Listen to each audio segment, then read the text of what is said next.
यह व्याख्यान सिद्धि स्थान के 12वें अध्याय में प्रवेश कर रहा है। इस 12वें अध्याय का नाम उत्तर बस्ती सिद्धि है। इस उत्तर बस्ती सिद्धि पर आप उलझ जाएंगे, लेकिन यहाँ चकपाणी ने इससे बड़ा उत्तर बस्ती सिद्धि का अर्थ आपको जो एक उत्तर बस्ती का क्रम बताया गया है वह क्रम नहीं है। यहाँ चकपाणी कह रहे हैं कि इस स्थान में परिशेष्याद उत्तर बस्ती सिद्धि रीति विधीयते।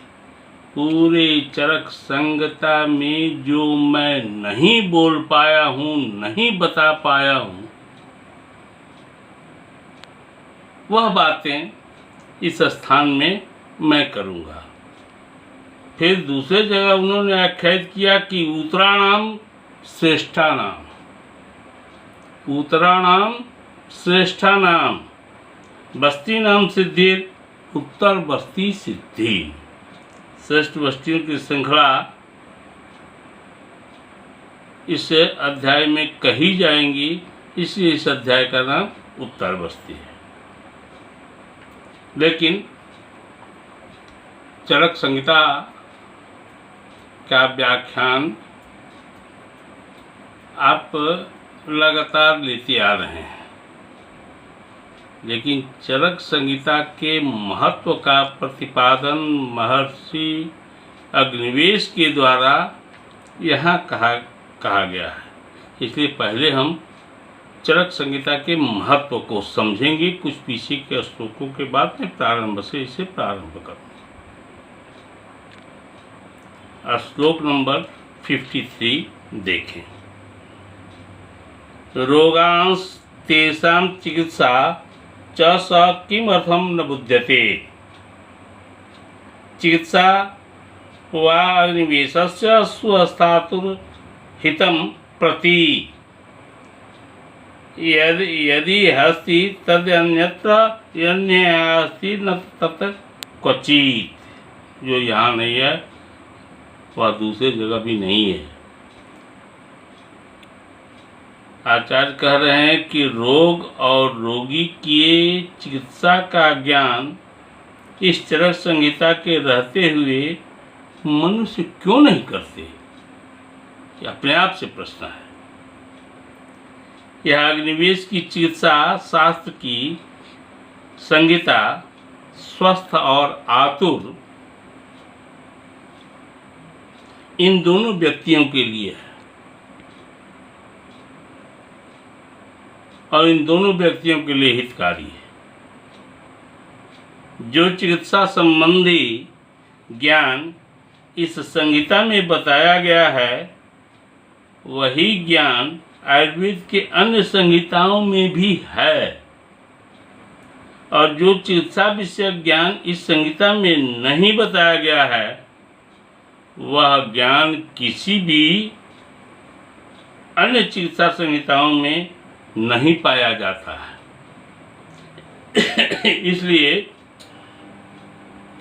इस चरक संहिता का बहुत महत्व है।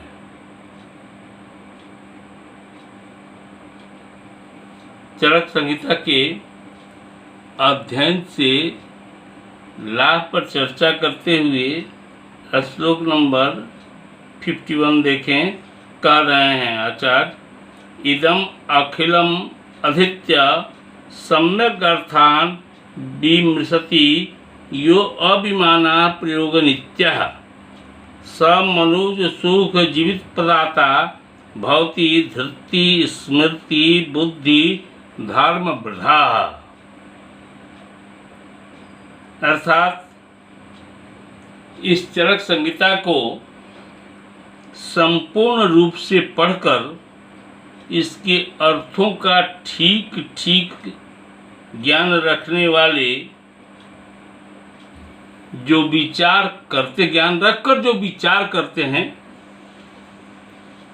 इसके अर्थों में अपने मन को लगाते हैं, सबसे बड़ी बात है मन को लगाना।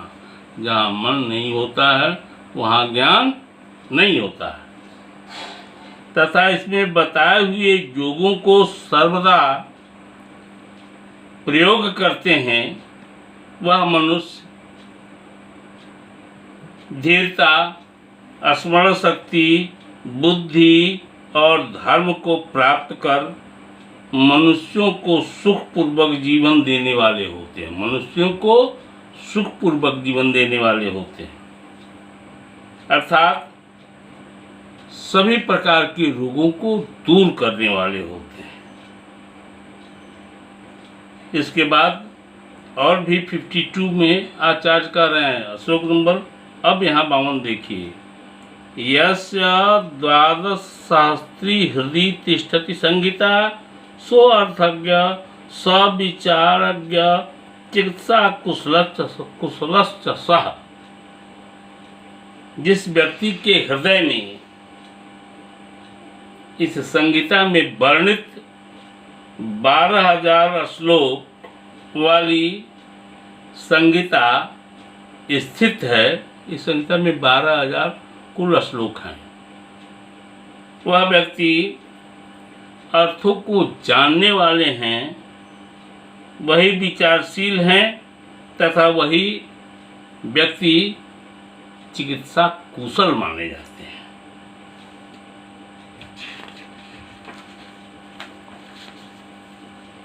अब यहाँ थोड़ा सा और ऊपर चलिए।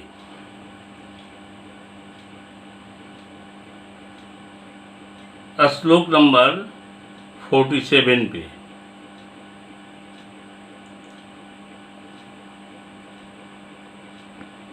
एक शास्त्र के ज्ञान से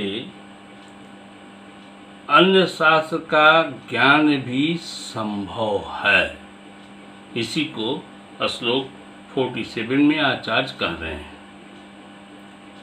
कि कस्मिन् अपि यस्य शास्त्रे लब्धास पदामति स्वशास्त्रम अन्यद अप्यासु युक्ति ज्ञात्वा प्रबुध्यते। जो पुरुष एक किसी भी शास्त्र को अच्छी प्रकार से, ध्यान दीजिएगा इन लाइनों पर, जो पुरुष एक किसी भी शास्त्र को अच्छी प्रकार से जानता है और इन उपरोक्त वर्णित तंत्र युक्तियों को भी जानता है, यहाँ तंत्र युक्ति की प्रशंसा में आचार्य ने यह श्लोक दिया, वह अन्य किसी भी शास्त्र को शीघ्र ही समझ लेता है, अर्थात तंत्र युक्तियों का ज्ञान जिसे है वह किसी भी शास्त्र को समझ लेता है। श्लोक नंबर 48 देखिए। अधियानो अपि शस्त्राणि तंत्र युक्तस्य बिना विषग नाधिगच्छति शास्त्रार्थान अर्थान भाग्य क्षये यथा। यदि वैद्य इन तंत्र युक्तियों को नहीं जानते हुए शास्त्र को पढ़ता है तो वह शास्त्रों के अर्थ को भली प्रकार से नहीं जान पाता है, चाहे वह कितना भी परिश्रम करे। जैसे भाग्य के उदाहरण है ये, जैसे भाग्य के क्षय होने पर कितना भी परिश्रम मनुष्य करे परंतु उसके हाथ में धन की प्राप्ति नहीं होती। इसी क्रम में श्लोक नंबर 49 भी देख लें कि मूर्ख व्यक्ति का शास्त्र ज्ञान हानिकारक होता है। इस पर आचार्य बोल रहे हैं, दुर्गृहीतम क्षीणोत्येव शास्त्रम शस्त्रमिवाबुधम सुगृहीतम तदेव ज्ञम शास्त्रम शस्त्रम च रक्षति। जिस प्रकार मूर्ख को हाथ में शस्त्र रहने पर वह उस व्यक्ति के अज्ञानता बस अर्थात चलाने की कला को वह नहीं जानता है, इस कारण स्वयं को काट लेता है। उसी प्रकार यदि शास्त्र अनुचित रूप से पढ़ाया गया है या उसका यथार्थ ज्ञान नहीं है तो वह शास्त्र भी उस मूर्ख चिकित्सक को ही नष्ट कर देता है। और बुद्धिमान व्यक्तियों के हाथ में रहने वाला शस्त्र जिस प्रकार आपत्तियों से उसकी रक्षा करता है, उसी प्रकार अच्छे प्रकार से अध्ययन किए हुए यथार्थ ज्ञान संपन्न शास्त्र बुद्धिमान चिकित्सक की रक्षा करता है।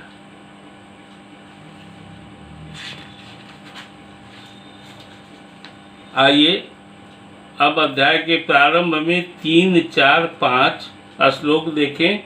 यहाँ चरक का महत्व, शास्त्रों को पढ़ने से लाभ, शास्त्रों के ज्ञान की आवश्यकता, इस पर चर्चा आचार्य किए हैं।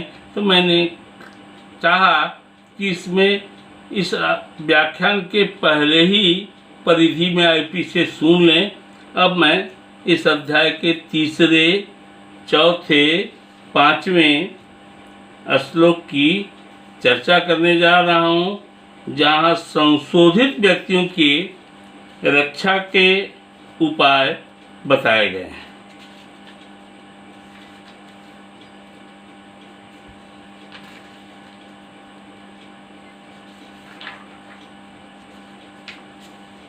अथ खलु आतुरम वैद्यः संशुद्धं वमनादिभिः दुर्बलं कृशम अल्पाग्नि भुक्त संधान बंधनम निर्हितानिल बीड मूत्र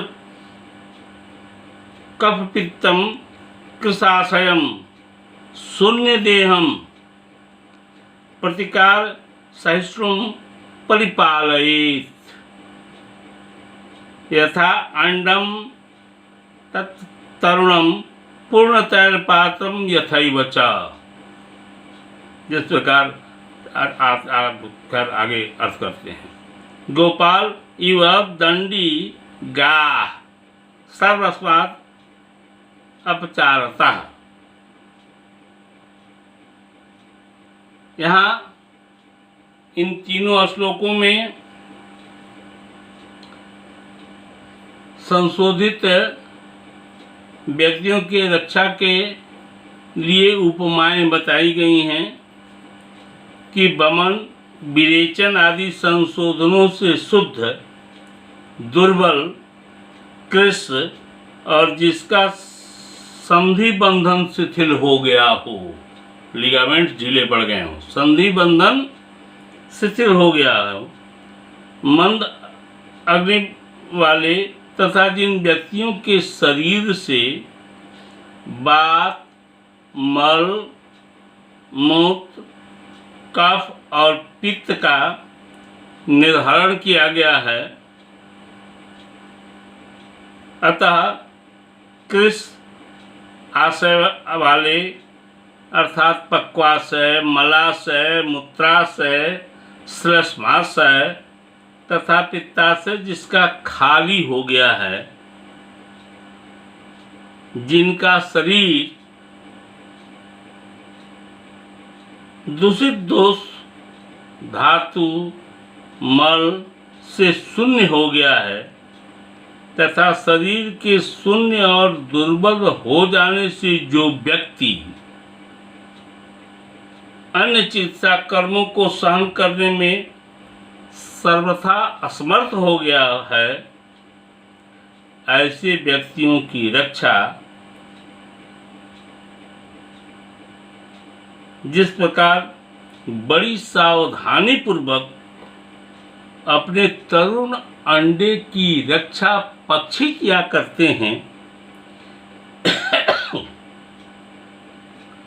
पुण्य एक पात्र ऐसा जिसमें तेल पूरा भरा हुआ है, उसको पूर्ण तैल पात्र का उदाहरण यहाँ आया है। वो ले जाते समय कहीं नीचे नहीं गिर जाए, जितना सावधान आप रहते हैं उसी प्रकार बड़ी सावधानी पूर्वक ऐसे व्यक्तियों की रक्षा की जाती है। आगे फिर एक उदाहरण इन्होंने दिया कि गोपाली व दंडिका सर्वस्मात् अपचारता। चरवाहा दंड लेकर गाय की रक्षा करता है, उसी प्रकार बड़ी सावधानी पूर्वक चिकित्सा करें। श्लोक 6 देखें, जिसमें संसर्जन क्रम से अग्निदीपन की चर्चा की गई है। अग्नि संधुक्षणार्थम तु पूर्वपेयादीनाभिषक रसोतरेण उपचरेत क्रमेण क्रमकोविदः। संसर्जन क्रम से अग्निदीपन की चर्चा है। ये संसर्जन क्रम के ज्ञाता चिकित्सक को चाहिए कि वमन विरेचन आदि से संशुद्ध पुरुषों की जाठराग्नि को तीव्र करने के लिए पहले पेय आदि का प्रयोग और अंत में मांस रस का प्रयोग क्रम से करते हुए रोगी की रक्षा करें।